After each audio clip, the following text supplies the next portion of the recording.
ఆచి chicken masala. Assembly deputy speaker రఘురామకు చెందిన స్థలం కబ్జాకి గురైంది. రఘురామకృష్ణరాజు సంతకం ఫోర్జరీతో నకిలీ డాక్యుమెంట్స్ సృష్టించారు. మధురవాడలోని 333.33 గజాల స్థలంని కాజేసేందుకు స్కెచ్ వేశారు. 1989లో స్థలాన్ని రఘురామకృష్ణరాజు కొనుగోలు చేశారు. అయితే ఈ భూ కబ్జాపై పిఎం పాలెం పోలీసులకి ఆయన ఫిర్యాదు చేశారు. కేసు నమోదు చేసిన పోలీసులు దర్యాప్తు మొదలుపెట్టారు. రిజిస్ట్రేషన్ శాఖ నుంచి సమాచారం సేకరిస్తున్నారు. అయితే 1989 నుంచి ఈ స్థలం ముగ్గురి చేతులు మారినట్టు డాక్యుమెంట్స్ ఉన్నాయని చెప్తున్నారు పోలీసులు. రఘురామ నుంచి ఫిర్యాదు రావడంతో దీనిపై దర్యాప్తు చేస్తున్నట్టు చెప్పారు.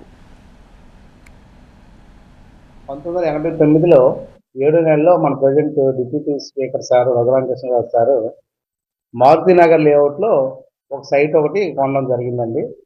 అదే సంవత్సరం 12వ నెలలో ఇంకొక డాక్యుమెంట్ ఆ సైటే వేరే వాళ్ళకి సార్ ప్లేస్లో ఎవరు ఇంపర్సనేట్ చేసుకొని రిజిస్ట్రేషన్ చేయడం జరిగింది.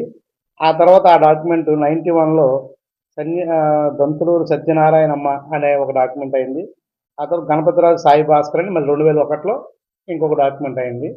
ఈ ఎవరైతే ఇప్పుడు రీసెంట్గా ఉన్న వాళ్ళు ల్యాండ్ సైట్ క్లీన్ చేయడానికి వెళ్ళారు. వెళ్ళినప్పుడు పక్క సైట్ వాళ్ళు సార్కి చెప్తే ఈ సైట్ మాది కదా అని వాళ్ళు అబ్జర్వ్ చేయడం జరిగింది. అబ్జర్వ్ చేసిన తర్వాత మాకు రిపోర్ట్ ఇచ్చారు. దీని మీద మేము 20వ తారీఖున ఎఫ్ఐఆర్ కూడా నమోదు చేయడం జరిగింది. ప్రస్తుతం దీని మీద మేము దర్యాప్తు చేస్తున్నాం.